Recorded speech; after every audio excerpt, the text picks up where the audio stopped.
ఆంధ్రలో మిత్రపక్షాలైన BJP, TDP విజయవాడలో గొడవ పడ్డాయి. ఒక దశలో రెండు పార్టీల నాయకుల మధ్య తోపులాట జరిగింది. విజయవాడ రోడ్ల విస్తరణకు అడ్డుగా ఉన్న కొన్ని దేవాలయాలను తొలగించడం దీనికి కారణం.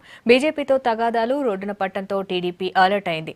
5 మంత్రులను హడావుడిగా పంపించి గొడవ సద్దుమణిగేలా ప్రయత్నాలు మొదలుపెట్టింది.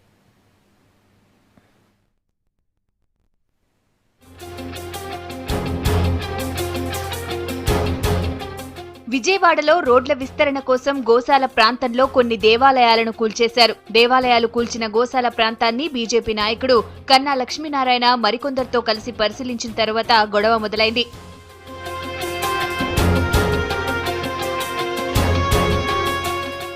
బీజేపీ నాయకులు గోశాల ప్రాంతంలోనే మీడియా సమావేశం నిర్వహిస్తుండగా తెలుగుదేశం పార్టీ ఎమ్మెల్సీ బుద్దా వెంకన్న అక్కడకు చేరుకుని వారిని అడ్డుకోబోయారు. దీంతో అక్కడ గందరగోళం ఏర్పడింది. బీజేపీ, టీడీపీ నాయకులు ఒకరినొకరు తోసుకున్నారు.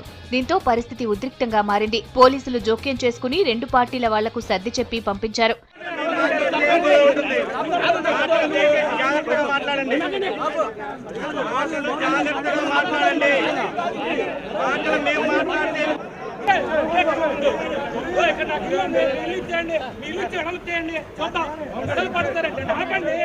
ఈ గొడవ మీద రెండు పార్టీల వాళ్లు పోటాపోటీగా మీడియా సమావేశాలు పెట్టారు. గుజరాత్ లో మోడీ సీఎంగా ఉండగా 300 గుళ్లను కూల్చేశారని విజయవాడ ఎంపీ కేశినేని నాని అన్నారు. రాజస్థాన్ లో కూడా గుళ్లను కూల్చేశారని ఫోటోలతో సహా చూపించారు. హిందూ ధర్మం పరిరక్షణ మీ ఒక్కళ్లే చేస్తున్నట్టు మీరు బిల్డప్ ఇవ్వకూడదు. ఎందుకంటే మోడీ గారు 300 గుళ్ళు తీశారు అభివృద్ధి కోసం గుజరాత్లో. అట్లాగే వసుంధర రాజే దాదాపు 200-300 ఏళ్ళు నాటి గుళ్ళు జైపూర్లో కానీ రాజస్థాన్లో కానీ కొన్ని వందలు తొలగించి అభివృద్ధి చేసింది ఆవిడ. మీరు అక్కడ చేస్తే ఒప్పు, అది అభివృద్ధి. ఇక్కడ మేము అభివృద్ధి కోసం మా ప్రజలను ఒప్పించుకుని మేము కష్టపడతా అంటేనేమో మీకు ఇది అభివృద్ధిగా కనపట్లేదు.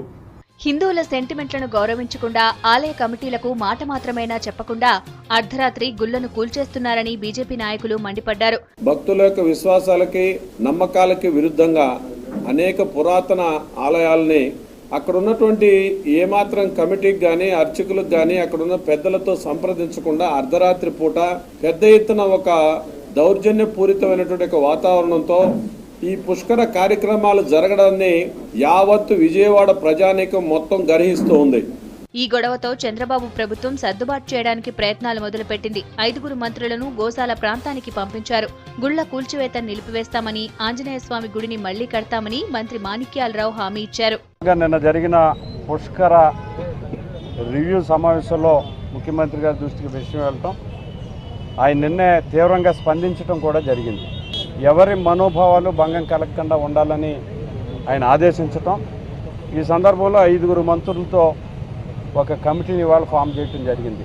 ఏదైతే సీతమ్మ పాదాలు ఉన్నాయో అక్కడ ఓ భవ్యమైన మందిరంతో దాన్ని అక్కడే అదే ప్లేస్లో నిర్మాణం చేయాలని ఆంధ్రప్రదేశ్ దేవాదాయ శాఖ దాన్ని టేకప్ చేసి ఓ భవ్యమైన మందిరంగా నిర్మాణం చేస్తాం. ఇంతవరకు లోపల ఉన్న గొడవలు తోపులాట వరకు రావడంతో టీడీపీ, బీజేపీ ముందు ఎలా కలిసి నడుస్తాయో చూడాలని పరిశీలకులు అంటున్నారు.